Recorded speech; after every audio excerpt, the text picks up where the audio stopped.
Next item on the agenda is Haysville is going to brief us on what's going on today. We got Will Black and Tony Martinez from Haysville is going to brief us today, and we look forward to it. Mary, do you want to introduce them?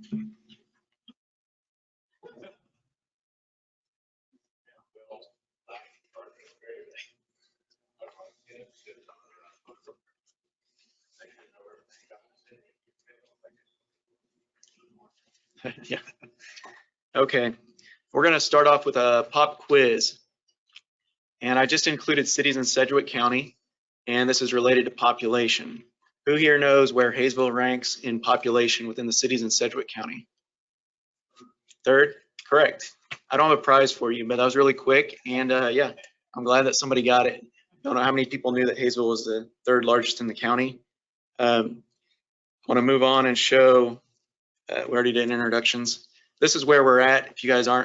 If you don't know or haven't been to Haysville, we're at the south end of the, almost at the south end of the county, south of Wichita and west of Derby. We do have, I'll zoom this in a little bit, our major connecting roads that people use to get up to Wichita. We got Meridian over on the west, Main Street, which then turns into Seneca right down the middle of town, and then Broadway. Also, we've got a connection to the Turnpike, which really makes it a short drive to anywhere within the county.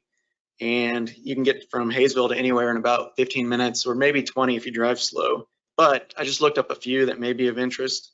The Sedgwick County Zoo and the Riverfront Stadium, 20 minutes from Haysville to those locations. And then Town East or Roxy's Downtown, 18 minutes. And if you work at Cessna out west, 15 minutes, or Spirit out east, 14 minutes. So you can really get from anywhere, from Haysville to anywhere in a pretty short amount of time. This one that's circled here is Country Lakes. It's one of our developments that's filling up rapidly. We don't have very many lots at this point in Country Lakes. There may be down to fewer than 20. And I've got a representation. This is one of the homes over in Country Lakes. I think this is one of the model homes. This one here is a development. It's Timber Creek Estates. This was a development that was originally done around 2008, and then it stalled out. So the city's land bank purchased 39 of the lots in the development, developed the infrastructure for those, and we're currently selling those. As of this morning, I think we've got 15 left there. And those homes, or those lots, we've got them marked way below market price. And then we have a reasonable specials. They're 95 bucks a month. So quite a bit better than other specials I've seen in the area. And this is a home in Timber Creek. This development here is River Forest Second Edition. The western half of the development is developed with streets and water, sewer, electrical. The eastern half right now, the city's land bank owns, and we're looking at putting in an assisted living facility, and we're working with someone on that right now, which would allow residents of Haysville to continue to stay in Haysville once they reach that age where they like to move into assisted living so they can age in place. And there's a home that's in the River Forest Edition. I took this graphic from a very trusted source. I think you guys may have seen it recently.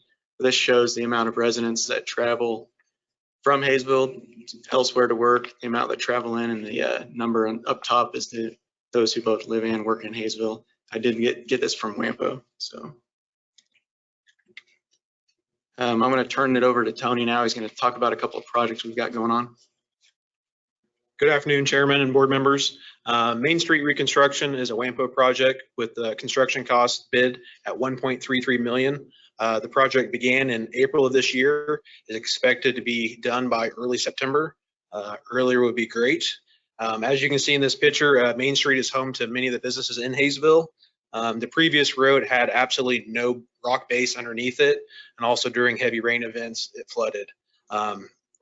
This reconstruction will address all those issues, as well as adding pathways on the west side of Main Street, and also a flashing crosswalk on the north side where our senior center is located. This street is one of the three main avenues to get into the city of Wichita for our residents. Next up, Sunset Fields. Sunset Fields Edition is located on the southeast corner of 63rd and Seneca.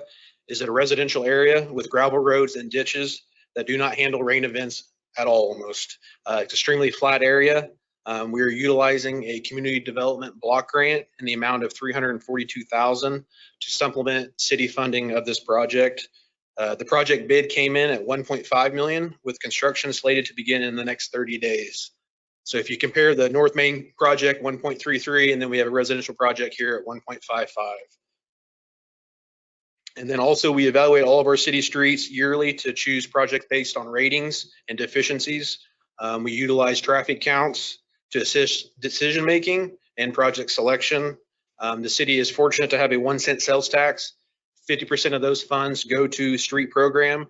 For 2022, that's budgeted just at about $550,000. The streets that we apply for WAMPO funding are for our main thoroughfares that connect Haysville with the rest of the WAMPO region. The local road projects are funded through, as I stated, the city sales tax, highway reserve, and capital improvements.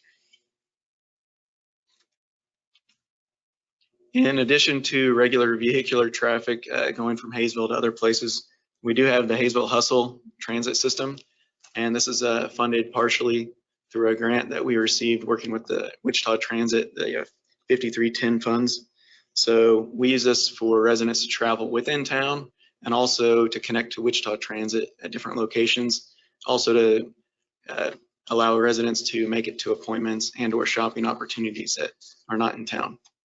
It's $2 each way, so it's pretty reasonable transit opportunity. Another thing we like to focus on in Haysville is our multi-use paths, sidewalks. This graphic here is from our bicycle pedestrian implementation plan. It was done not too long ago. The orange lines on there are the basically the priority projects that were identified during that planning process. And at this point in time, the sidewalk on Meridian is done, includes a pedestrian bridge over the big ditch, which that was a county project that county used WAMPO funding, and then we helped supplement a portion of that project as well. So that was a big project that got done that allows residents to cross the big ditch on Meridian, allows kids to get to school at campus. If they don't have a other method of transportation, they can walk or ride a bike to school. Next project that was on there that we completed was a segment of sidewalk that goes to Haysville West Middle School, which is the newer middle school of the two middle schools in Haysville. And we were able to do that one using city funds. The next two projects that we're looking at doing, the one which is on Main Street, which turns into Seneca, and then east and west on 63rd. That's our next big one that we've actually applied through WAMPO for the CRRSAA funds.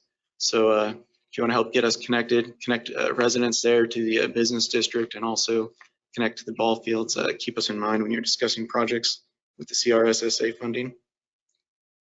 The next one we're looking at doing actually goes to the Timber Creek development. It's south on South Main Street. And that one we're looking at doing, we just got to get across a creek there, and we've been in contact with the county on their preferred method for us to do that. So hopefully we can get those done in the short order. And then the other two priority projects will be coming later.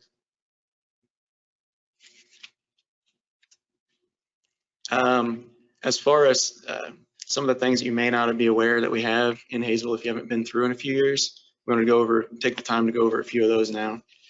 One is our new Haysville Activity Center, opened in June of 2017. It was $3.5 million or so by the time we got done. It's got a full 2 gyms, a full weight room, classrooms, rental rooms. So if you're looking for event space, we do have some there. This is the Activity Center complex, includes our swimming pool, a new playground, and volleyball, sand volleyball pits that we have expanded there as well. This is our Veterans Memorial. We completed the memorial in 2020, had the first Veterans Day ceremony there on November 11th this last year. So that's a great addition. It's right in our historic district, just north of our library, which is the next photo here. You'll see the library is it's a great place to, of course, check out a book, movies, other material, but we've got rental rooms there, and the library puts on quite a few programs for the youth in the area. This is the entry to Randall ElDorner Park, which is the park that we've got that was named in memory of our late Public Works Director, Randall Dorner. This is the entry, the green and blue pipes, excuse me, They represent the years that Randy worked for the city of Haysville, and they're also trees that are not easy to see in here that represent his family. Within Dorner Park, we have our new soccer fields that the Haysville Activity Center, the Recreation Department, uses for our recreational soccer programs twice a year. We've got a dog park that has a area for large and small dogs. And we've got the Angel of Hope Memorial, which is the first Angel of Hope Memorial in the state of Kansas. And that's also in Dorner Park. And then our 10-acre lake there, which we've got sidewalks all around. We've also got a playground there. We've got a new shelter named after third mayor of Haysville, John Trout. But mayor, did I get that right? Is it the third mayor? Third mayor. And then also in this area, we're going to add in more sand volleyball pits and a pickleball court. Did I miss anything, Mayor, on this one? Did I miss anything? Oh, then I'm good. We also have WSU Haysville in town. They've been there several years, and they offer a lot of courses that are relevant. And they also work with the high school to get students college credit. And we made it through. Do you have any questions? Well, Will and Tony, thank you very much. Do we have any questions on what's going on down in Haysville? Well, first of all, thank you very much again for briefing this. I reiterate what I normally say each time, that these briefings are very important so that we know what's happening. A couple things I appreciate being a veteran, that you do have a Veterans Memorial down there. Thank you very much for that, and for thanking our veterans. I appreciate it. Dog parks are something that's becoming more and more popular in our communities, so I think it's great that you put that in. One other thing is ARC 95 is going to have an important impact on Haysville and some of the other communities down that direction, so we don't want to forget about ARC 95 as we move forward.